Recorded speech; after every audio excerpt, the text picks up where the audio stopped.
All right. Good rising, good rising. I apologize so much for taking so long, Danielle. You said you wanted a transit reading, just a general overview for what's going on with you. So I decided to do a Leo full moon reading because that was the closest, biggest energy when at the time that you asked. So we're right about here. I hope you can see my cursor. You're right here in the second house. Your second house is ruled by Cancer. And this is where your full moon is happening. But you could see you have an extensive amount of energies over here and here. So we'll be discussing all of that in a nutshell. I'm going to be going back and forth from a bunch of different notes and things that I have that I think are going to be important and hopefully helpful to you. So bear with me as we get through this, but we're going to get through it. All right, so you have Leo here, the Leo full moon transiting. This outside chart, by the way, is your transit chart, and this chart right here, this is your natal chart. And Leo full moons are about, I have my notes here, they're about acknowledging something, ending something, or readjusting something. That is the majority of this energy, right? Leo is ruled by the sun, so we're talking about your ego, or your royal self if you're in a higher power. It really depends on where you're at here, but overall and in general, Leo wants to inspire you by helping you get out in the world stage, performing in some kind of courageous way. So that could be something that's coming up for you majorly right now. You're learning how to love your life, how to own who you are and claim your happiness. Leo is an individual sense of self, and because this is happening in the age of Aquarius, and again, just to bring you back, you have a whole stellium of planets going on in transit sky right now. Right now, as we speak, this is exactly what the sky looks like. Okay? And that's a lot. That's a lot. So, Leo also rules the fifth house, where you have this other bunch of planets. So Leo rules romance, fun, love, play, sex, the actual act of making a baby, the creatrix. So these topics could be coming up majorly for you right now. So, and if you're not thinking about babies, then it's actual creating something like a job, a failed, a desired creative project, right? Or a passionate. Leo is passion. Desire is more eighth house. So. Something that you are creating, something that you are very passionate about. This is fame, or just being on the world stage somehow, some way in relation to these things. This is sports. It could be around sports, government, or any authority figure, or leadership. Leo is more like leadership. To be a leader, maybe you're being called to lead in some way. Yeah. So because it's in the second house, which is the house of Taurus, this is money, budgeting, value, how your values about money, your self-value, self-worth, love, money, and fashion, because Taurus is ruled by Venus. And so relationships to money, values, and other people, budgeting again, and your values around those types of things, which makes perfect sense on the opposite end here, that you have all this Aquarius energy in this age of Aquarius, which Eighth house is ruled by Scorpio, Scorpio and Pluto. So there's a transformation going on here. And because you have such a great deal of planets here, it's a lot. It's probably extremely mentally overwhelming and draining, but exciting, I'm sure. Scorpio rules other people's money, debt, taxes, insurances, death and rebirth. So it could be actual death and rebirth of something in your life, finances perhaps. Again, your values on how you think about other people's money, joint finances, governmental systems and finances, your resources, banks and banks and investing. Sorry, my brain kind of went out there for a minute. So you know, your values and self-value, the way you think about money is changing in a very creative Aquarius type way. So that brings me back to this energy right here. You have Aquarius and Jupiter. Jupiter exuberates anything that it touches, right? It's joy, it's excitement, you know, happiness. Aquarius is forward movement thinking, forward thinking, technology, groups that you belong to, your soul tribe, even like giving back by way of groups, like doing group work, volunteering, getting money from people on a project that's like important to the people somehow, some way. Maybe you're creating what do you call those things? A Kickstarter is really big right now, and it's going to be overall, especially once we get this Pisces energy wakes up and starts tapping into this Aquarian age. But this is about giving back to something, a project, a creative project, involving the people, for the people, something that's for the people, or a group of people, of like-minded people who are all on the same page for a bigger purpose. You know, it's not about this individualistic mindset that we've been having about these types of things. So this could be coming up for you majorly in some kind of way on a very grand scale, just because that stellium of planets and Aquarius. So oops, sorry about that, wrong file. And the sun is bringing light to these themes and topics. Okay, so because you have this Leo full moon happening in Aquarius, this is generational wealth, financial security. This rules the mother. Cancer rules the fourth house. Okay. Fourth house is home and family. Maybe you're thinking about getting some land, or again, it's just understanding financial security and generational wealth on a bigger level. This is something that could be coming up for you in some kind of way, or to mother or nurture a project about these topics. Maybe you're teaching this to your family, or you're reminiscing and Cancer rules the past, ancestral lines, your bloodline. Maybe you don't have good spending skills, and you're going back to your past and your ancestral line, your lineage, your family, your mother. Moon rules your mother specifically. Or the way you mother, or if you're thinking about parenting, how do you want to look at this now? Your values are probably changing on a very tremendous level about these kinds of topics, and it's probably super exciting again and overwhelming. So if I keep repeating that, it's because it's pretty massive. Like, this is a pretty big deal.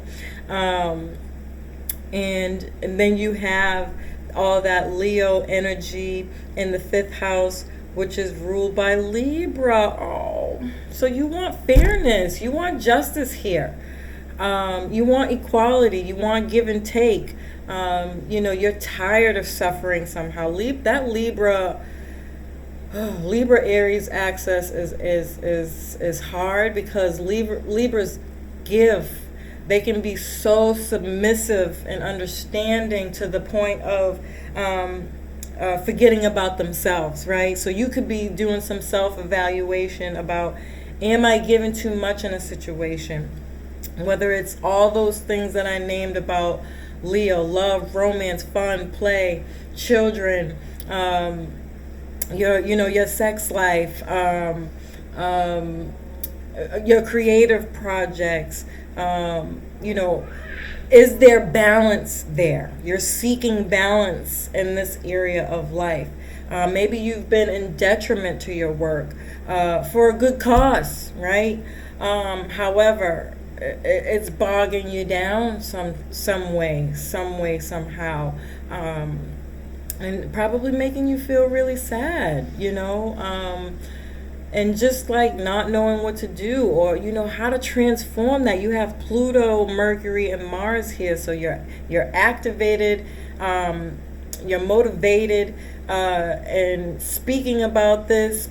And how can we transform this to make this healthy, right? What's the right process for this? Even with Mercury, it could be actual mental health around these types of things. Like, good Lord knows I am. If nobody else is, mental health is going to be a major role. Not to get off topic, but I just got passionate about this. I'm probably picking up on your energy. Please forgive me, but I'm getting ready to do a live about this myself. So this is near and dear to my heart. So I can only imagine it's near and dear to yours. How do we transmute, that's Pluto energy, into mental health, and the way we think about work needs to change now, right? Something of that nature is probably coming up pretty heavily for you right now, and you're working it through, you're working it out, but it can be exasperating and overwhelming. Leo overall is a big energy. You add Aquarius and all this air energy to it, it's electrifying, it's a vibration, it's a higher level of thinking, so you're being mind blown at the same time. You probably need to take a nap, like 3 of them, because I do. And that's an adverse to your moon, which is in Aries, and so you're still fiery and passionate about it, but at the same time, moon in Cancer, this is an adverse aspect. It's too much, okay? That's just the bottom line. For your emotions, for your womanhood, for your female energy, it's too much. There's a lot of male energy here, and you need to learn how to control that, transmute that. When are you going to exert this male energy, and when are you going to exert the female energy, and be okay with that, right? So come up with a plan around that to just bring it down. I heard you say that you're meditating. That's perfect if that works for you. Music, even, because you're a Libra and it's Venus ruled as well, and anywhere Venus is in the chart brings she brings support to any adverse energy. So you definitely want to tap into those more creative things to help you, and that's okay. And it's just that simple, right? I feel like sometimes we put a lot of pressure on ourselves, like it should be more, we should be doing more. No, meditating is fine. If you're gonna play a song like you do with your little guitar, that's fine, and be okay with that moment. Be in that moment freely, unapologetically. You know what I mean? For your peace of mind. Maybe it's free writing. Mercury also rules writing, poetry, speaking. Yeah. Or, with Pluto, it's astrology, tarot. So, reaching out to me is always okay as well. or just diving into these kind of things just to get your mind off of this creative project that you're so passionate about that you're creating. Sometimes you have to have your mental health tools in place. Let's see. Okay, so I feel like I covered that full moon energy quite well. I'm going to start to focus on these bigger aspects. Just checking. You got a lot of energy in that house of Libra. Ooh-wee. So you're passionate about groups of people, all relationships, honestly, with Libra, because Libra rules marriage, contracts, business partnerships, all relationships. Again, fairness, making judgments. Sometimes real estate, mentorship. And it's in Capricorn, so there could be some adverse. Anytime you're working with people, child, let me just tell you something. If I just learned anything about working with groups of people particular, at any given time you got to get somebody together, it's just like, why did I sign up for this? Like, and you're probably experiencing this a lot in your work sector, and that can be, oh, girl, look, let me just tell you, I'm here with you, okay? I'm about to lose my mind. But, there could be, some darker, more adverse energies around this because it's Saturn. And anywhere Saturn gives us the realistic, harsh reality checks. Whether it's coming from us and what we're learning and how we deal with people and how to open up our mind and change that ideology, or this is the way that it's coming in from other people that you're seeing and you're just like, whoa, like, people, get your life together. And not in a judgmental way, but it's adverse to you. So it's very frustrating and it's angering and it's maddening. And you might want to smack a few people over the head, and that's okay, being okay with that is how you deal with Saturn, coming up with some goals or putting some structure and systems around how you do that. That's also Saturn on the higher vibration of that energy. How can you organize things so that it's a little bit easier, and have everybody follow that system to make things easier. You could really be having a difficult time with that. That's just Saturn. Period. There really is no way out of that. Saturn is about hard work. It's always going to be about, a very kind of energy, around these types of things, groups of people, contracts, business partnerships, relationships, marriage even. But you have Pluto and Venus here. So again, wherever Pluto and Venus are, I promise you, it's more, you're seeing people probably now opening up to being okay with this. We are moving out of this energy. We are learning better in this new way of thinking, how to work with each other. And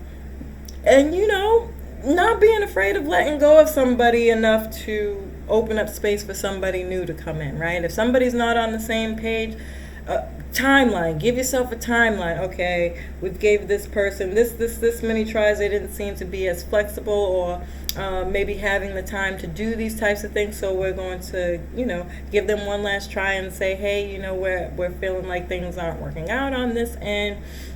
It was nice to meet you, and we're going to move with somebody else, or maybe even at another time. It doesn't have to be so harsh and straightforward, right? It could definitely be about, setting, just having a structure around it, period, so people get it. Like, you're either on board, and when we say it's time to get up and go, it's time to get up and go. And if you can't, this is the procedure to following that. And that sometimes makes some ease to it. It's still going to piss you off, Like, I have to be honest about that. Capricorn energies for Libra and air signs in general is not easy. It's earth, and earth is adverse to air energy. So just knowing that and being okay with that over time. Capricorn rules time. And over time comes value and beauty of these systems and structures that you put into place. So with time, you'll get better at it. With time, you'll understand it more. And for now, you just be flexible. Be that air energy and be like, you know what, woosah. Go back to that fifth house, how you're using your creative to deal, right? And be okay with that. But Pluto's helping here in a major way break up any of that dense stuck energy, right? And Venus is here to help things smooth along as much as she can, okay? Because she's actually in Capricorn now, so she's even probably enlightening you on how to do these things and how to get better with this in that way, right? So you can be having some major awakenings about, ooh, here's a better way to deal with people. Relationships, contracts, all those seventh house things. Yeah. And you're having your Saturn return. This is tough. It's probably your first. When's your birthday? Shocking.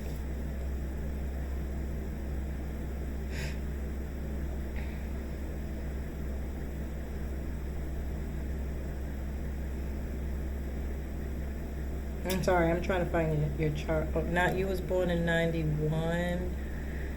I'm not good with math. How old are you? You're still kind of young. Not too much. So this is probably your first Saturn return. And, it's Saturn's not an easy transit. Point blank and simple. There really is no... I want something to drink. In a minute. I'm doing a reading. I'll be right with you. Sorry. Saturn is just not an easy transit. Again, Saturn rules restrictions, discipline, authority figures, a father figure. Maybe if you didn't have a dad in the home, and I only say that because it's a big theme with most households, so I have to put that out there, that the authority figure could have been your mom, right? Again, going back to that Cancer second house energy, this could be coming up again, or you're reflecting, right? You're reflecting back on that childhood that you didn't get, these things that you're seeing now, and you're just like, could I have been different had I? How can I prevent that from being in my family household and structure, right? So these things could be coming up super, super, super strong at this time. And because it's in the 8th house, again, 8th house rules joint finances, other people's money, debt, taxes, insurances, government money, that's the unemployment, welfare, any kind of government system kind of money.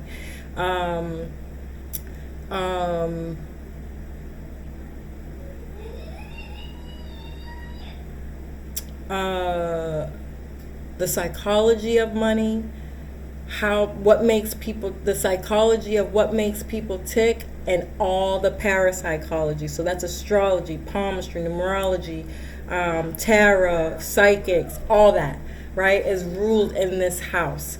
So you could be having a higher mind, higher awakening, shock and awe into these family lineage, again, because we're on the opposite end here. So something about the past, financial wealth, generational wealth, your ancestral line. Again, it could be just your mom or your dad.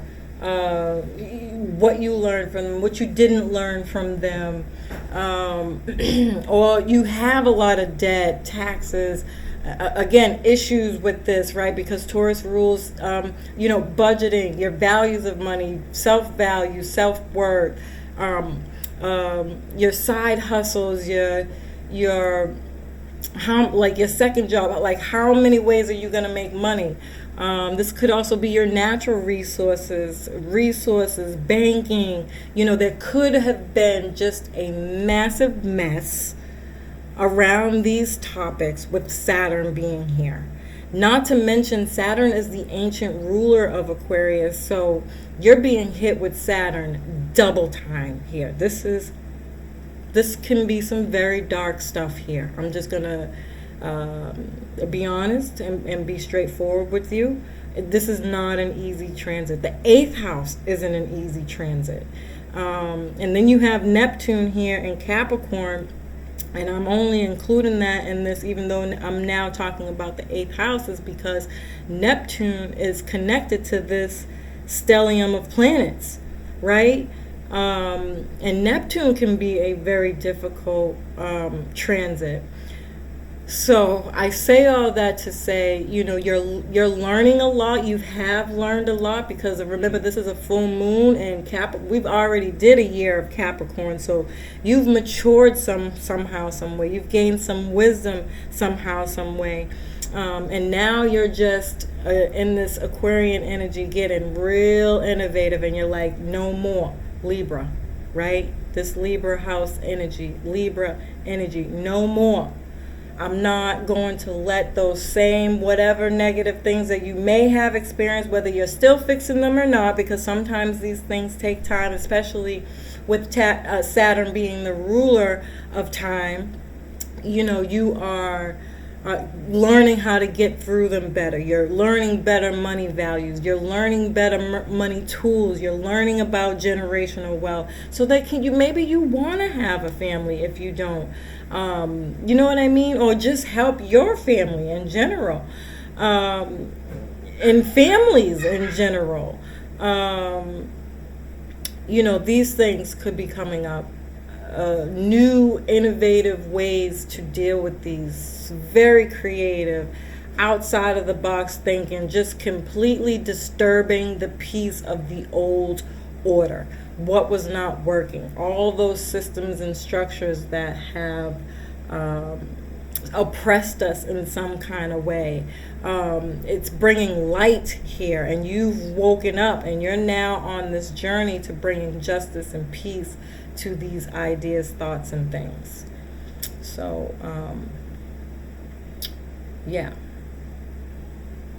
I don't think I missed anything. I mean, I could have. But that's the bulk of it, and it's really good to, if you're not already on my mailing list, I don't know, Danielle, you'll have to forgive me, to get on my mailing list so that when I send out these blogs and videos, you can check them out, because with this, now you can build on that. So every time I send something out, you'll get an additional story. It may not be specific to your sign, but general overviews help you too, and if you're looking for something more specific, then I also have the $10 a month Patreon page with all the North and South Node transits, which is your mission in this lifetime, and your what we're letting go of, past lifetime stuff.